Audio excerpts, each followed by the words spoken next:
My favorite animal to hunt, big, mature, dominant whitetail bucks. Look at the mass on him. He's mature. You've got a small window of opportunity to make it count. Sometimes you bring them home and sometimes you don't. Put my top pin right behind his front shoulder, squeeze the release, and the rest was history. One slip, one mistake for me, and that animal's gone. And once you make that shot, that is the greatest feeling in the world, and that's why I bow hunt. Holy cow! He is a stud of a buck. He's 5 years old. This is what you hunt for. They are the smartest, most adaptable, big game animal in North America. Just give me a second.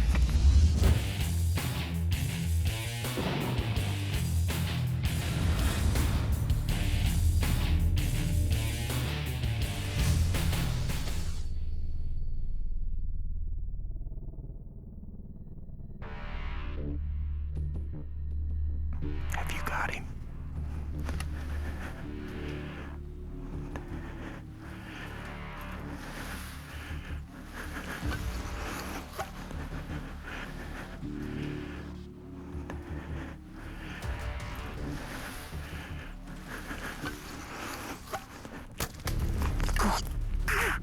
I aimed to the right. Oh, he's done. He's done. I pulled it. Go down. Go down. He's done. Gonna go down right there. He's gonna go down. Whew, thank you, Lord. That is a big Kansas buck, big 9 it looks like. I'll tell you what, I didn't make a great shot there, folks. Give me a second. He's got a G4 on his right side. That's what I'm talking about right here, folks. That is what I am talking about right there. Look at there. Big 9, Kansas 9 right there.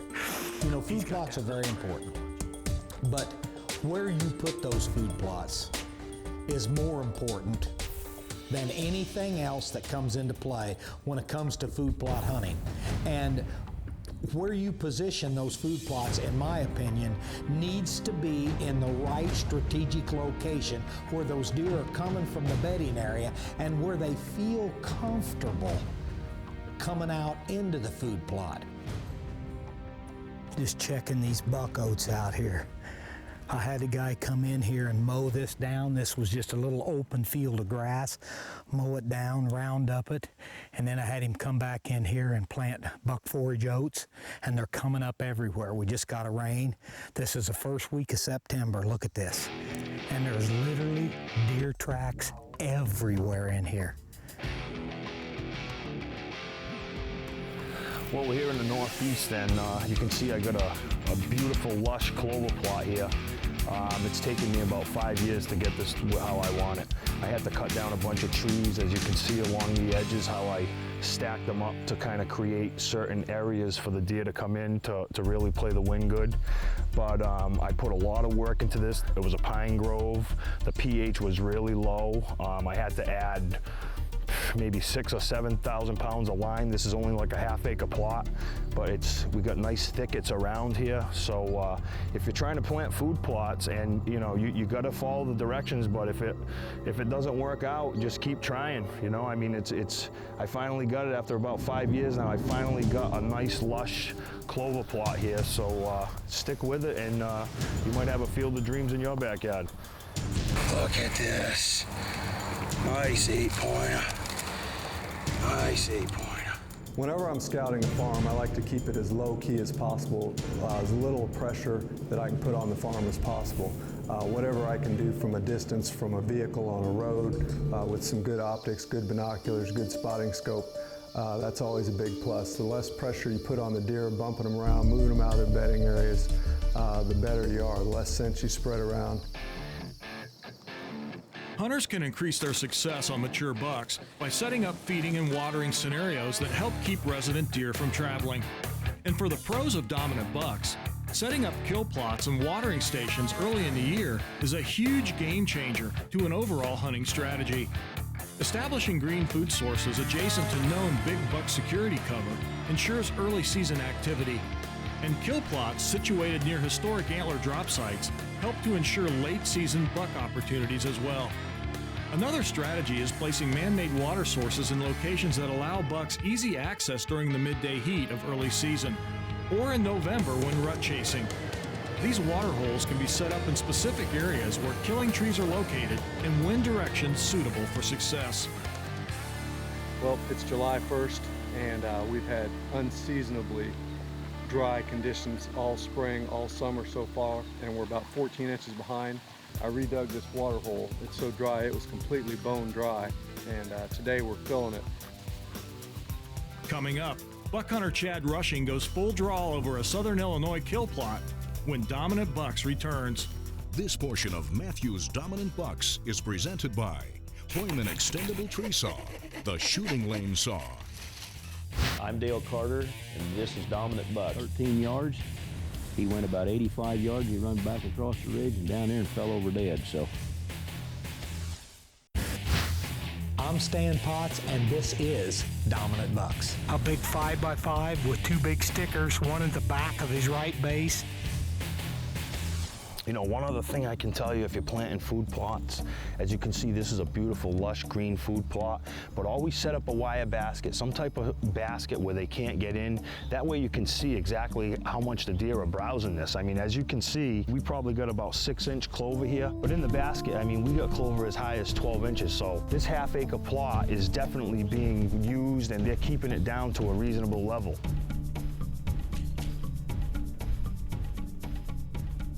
Some areas like my farm here, for example, there aren't a lot of pinch points because it's one big flat wide open bottom in CRP that I planted. But this is an example of a pinch point that I created. We've got a food plot that narrows down between the bedding area and some Sudan grass I planted. It's only like 25 yards wide here, and we got food on both sides. 90% of the deer on my wall have been killed out of a ground blind. I prefer a pop-up because you can pop it up and go. Most of them have a slot to place twigs, branches in to try to blend that into your surroundings. If you're a traveling hunter, you're going to want a pop-up blind. If you're hunting your home state or your home hunting club, you can take and build a ground blind. Some plywood, wood, build it, structure it, camouflage it in it, and you have yourself a ground blind. People who are practicing quality deer management on their properties and managing for age are growing some huge bucks in the last few years, and it's catching on more and more. When you're in the woods and you've protected all those yearling and 2.5-year-old bucks, you see so many more bucks during your hunt, which leads to hunter excitement and leads to a really great experience. The older these bucks get, the less and less tolerant they get of any kind of disturbance. So if we have to set up a tree stand, put in a camera base, move a tree stand, we always use the tractor because we know that deer do not mind the sound of that at all. Here's a good tip for you. You know, a lot of people out there don't have agricultural fields or food plots, nice luscious food plots. This is an old abandoned farmstead. You think it's nothing but fescue grass. It's not very high in protein. Deer are not really eating on it. But if you get to digging down and looking in some places, prime example here, you'll notice clover. That's one of deer's favorite food, high in protein. Utilize these old farmsteads. Just take you a chair, tuck back in the shadows. You never know what that stuff will bring into you. Dominant buck hunter Chad Rushing is obsessed with hunting mature whitetails. Living in southern Illinois, Chad has spent years establishing food plots and setups where he can harvest mature bucks year after year. Using cutty-back scouting cameras and a variety of planted food sources, including clover, turnips, alfalfa, and soybeans, Chad's home strategy is simple. Plant it and they will come. It's November 13th. We're back in Illinois.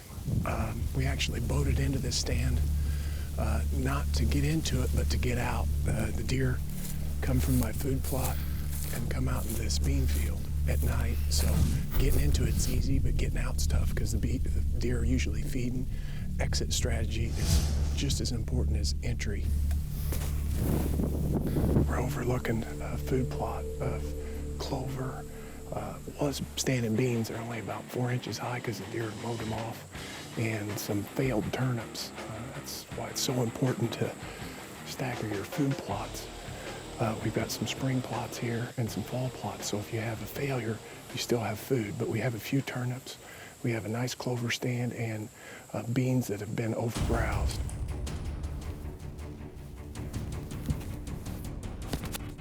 Meh, meh.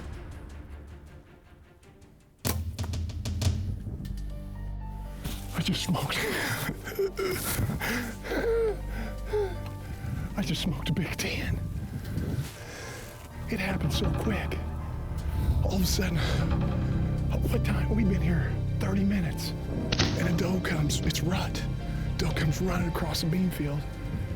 Barry Craig, my cameraman, says, doe coming, big buck. I turn around, it's a shooter. I grab my bow, stop him, and I just smoked him at 26 yards. I let the Matthews and the Muzzy eat. We heard him go down not 100 yards in here, so we gave him 30 minutes anyway, because he was slightly quartered to me when I grunted, but I think I double lunged him, maybe went through the back liver and gut a little bit, but we're gonna go around and get his blood trail and recover this deer, so come with us, I'm pumped. Oh. He broke his G3 off. I didn't see that. He broke his G3. Look at that. Doggone, he broke his G. I'll tell you what, he ran in there so quick. If I'd have seen that, I might have let him go. He come running. We had about 2 or 3 seconds to make a decision. I just seen tines and him chasing the deer across here. I knew he was a mature buck. So I grunted and stopped him. Barry said he had him on film, and I let the Muzzy eat. This Matthews monster bow, super fast, super quiet, and those Muzzies fly like a field tip. Coming up, there's more big buck bow hunting when Matthews Dominant Bucks returns. This portion of Matthews Dominant Bucks is presented by Polaris, hardest working, smoothest riding. This Dominant Bucks flashback is presented by Scout Look Weather's free mobile phone apps, enabling you to hunt smart. Watch as young Indiana buck hunter TJ Eads goes full draw on a buck he's nicknamed the King.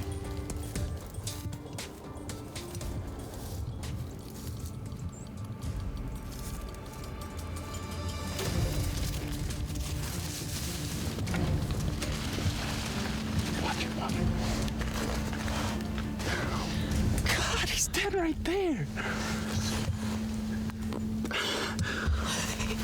You just got the king. What just happened? Are you sure he's... Yes, he died right there. I couldn't see.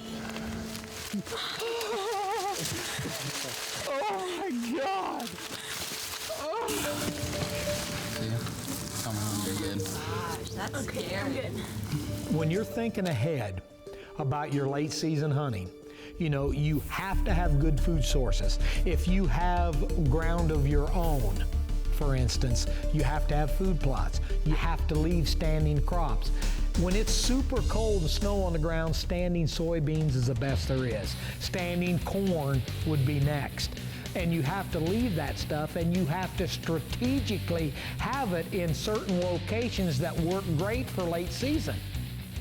You don't have the ability to blend in as well, so you've got to be very calculating in your moves, because all it takes is one false move that time of the year and a whitetail's going to pick you off.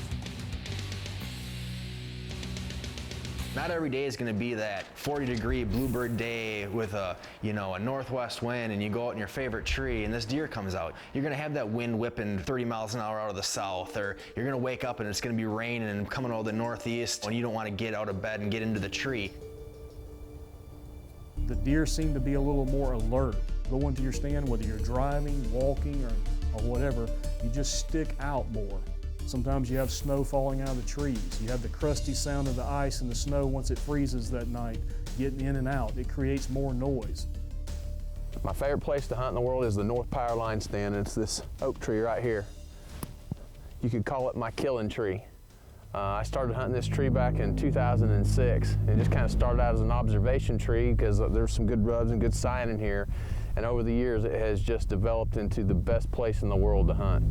In the time that I've hunted this tree, there's been 4 Pope and young deer killed out of it and a 204-inch monster. Well, today's December 9th, Monday, December 9th. It's like 1:30 in the afternoon. I'm heading into my farm a little bit early, solo cam style, so it'd take me a little while to get everything set up. That's the plan. I got a west-southwest wind. Scout Look says deer going to be under feet tonight. It's a good tool to have. I've checked it. The wind should be good. I got kind of a low pressure system coming. Should hopefully get deer up on their feet. The moon's right, so we'll see what happens. It's going to be cold tonight. Single digits, getting down to single digits. So it ought to be a good night. One strategy used by dominant buck hunters is dressing in the field. Tim Woods keeps all of his clean, odor-free hunting clothes in a scent-safe storage bag. Dressing just before the hunt keeps human odor to a minimum, and spraying down with Scent-Away ensures that Tim is doing all he can to stay undetected. Parking a quarter mile from his kill plot, Tim walks in on a farm lane with the wind in his face, keeping noise and scent well away from the deer bedding thicket. Finding fresh sign in the snow is way easier than it is when there is no ground cover. The disadvantage that you have, though, is that time of the year, there's no leaves on the trees, you've got no back cover, sound travels unbelievably well that late in the season. Stay tuned for the exciting conclusion to Tim Woods' late-season Ohio buck hunt when Matthews Dominant Bucks returns. I'm Rob Scott, and you're watching Dominant Bucks. You don't realize how much work goes into these things trying to get these hunts on tape. We've been at it for a week to 10 days here.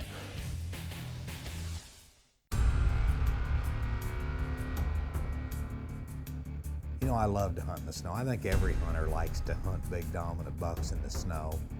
You could see so much better when you're in the woods. I love to be down in a big hardwood timber in a tree stand after a big fresh snow. 3, 4, 5 inches, you can see everything through that timber. Their number one focus that time of the year and their mindset is survival. All they're worried about is beating the rest of the deer to the food source.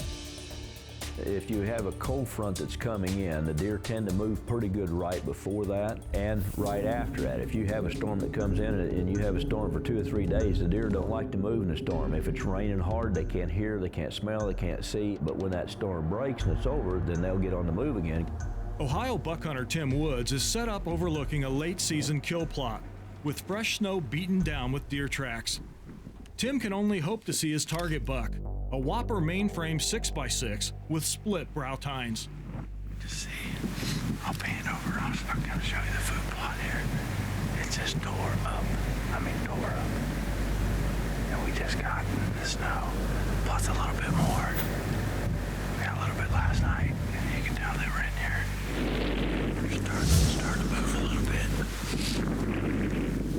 But for me, as I get a little bit older and, deer hunting, it's kind of going down a different path for me. It's all about finding a particular deer, one that gets underneath my skin a little bit, and whether it be age or, just unique as far as antlers, that's the deer that I want to try and harvest. I run trail cameras to get a little bit of history of the deer, and just that's the ultimate challenge for me. A big mature whitetail that's been through a couple falls, been through a couple seasons, he's run the gauntlet, he knows the game, and you can beat that deer at his own game.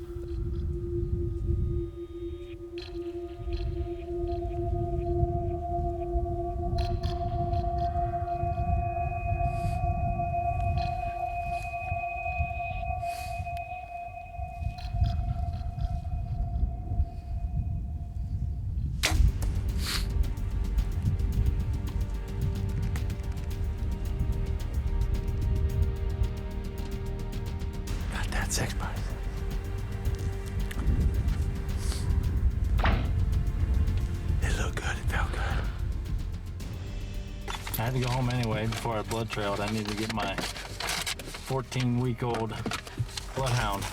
She's gonna be a tracking dog.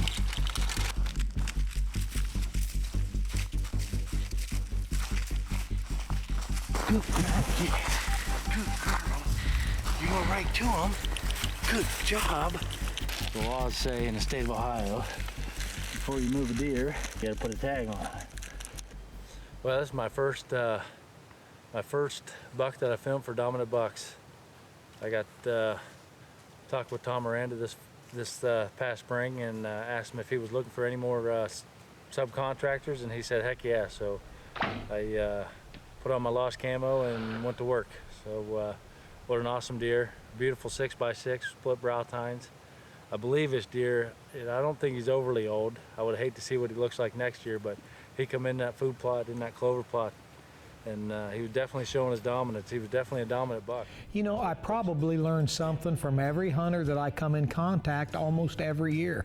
You know, all this secretive stuff, and I don't want this guy down the road to know what I'm doing. I don't want to, well, you might not want him to know exactly what tree you're setting in, but what's successful for you, I might be able to take something from that and help me be more successful, because my way is not the only way to be successful. There's a lot of ways. So if we share, we're all better for it. I'm planning on coming this fall. All right, well, good luck. All right, thank you, man.